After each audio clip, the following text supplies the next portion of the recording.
Africa's Sahara is the largest desert of all. It's the size of the United States and the biggest source of sand and dust in the entire world.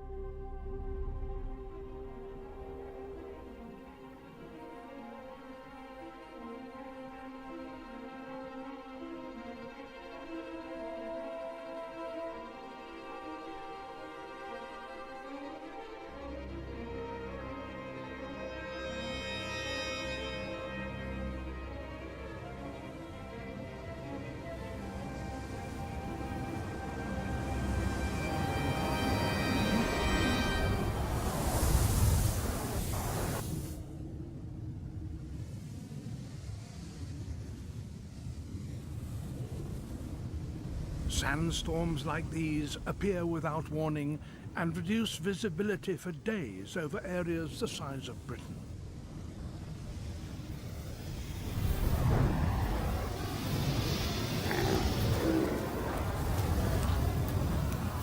Dromedaries, single-humped camels, take these storms in their stride.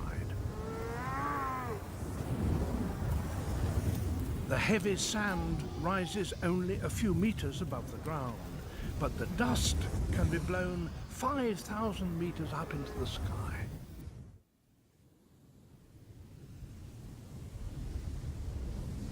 The ferocious wind, armed with grains of sand, is the agent that shapes all deserts.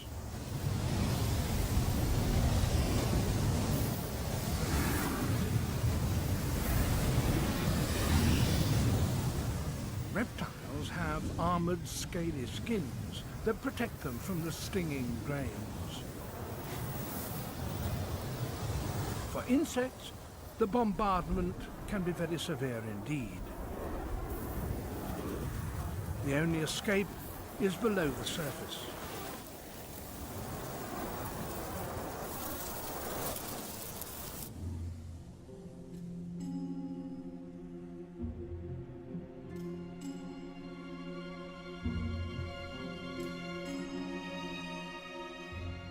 As the winds rise and fall, swirl and eddy, so they pile the sand into dunes. These sand seas can be hundreds of miles across.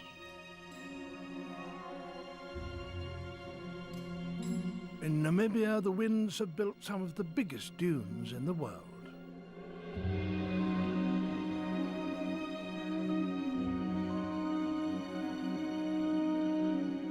Star dunes like these can be 300 meters high.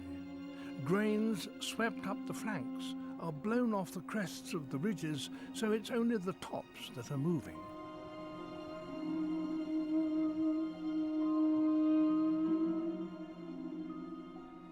The main body of these dunes may not have shifted for 5,000 years.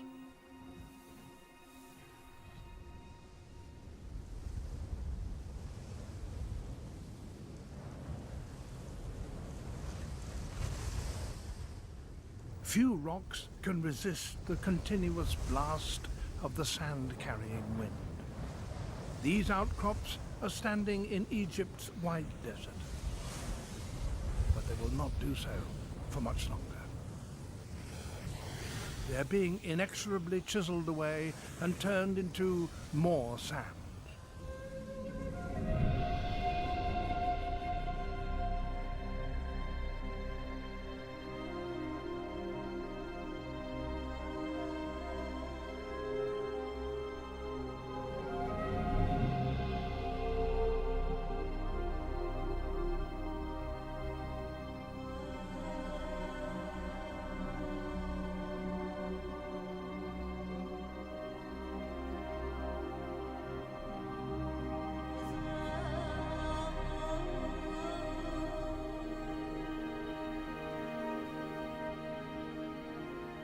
Now, lumps of heavily eroded rocks have been marooned in a sea of sand.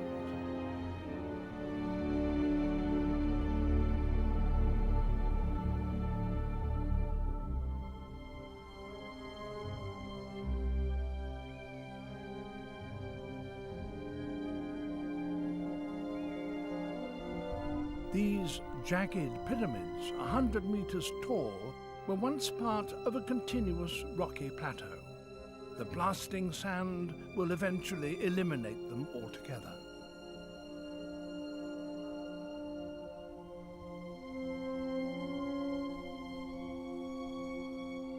The relentless power of the wind ensures that the face of the desert is continually changing, but there is one constant presence.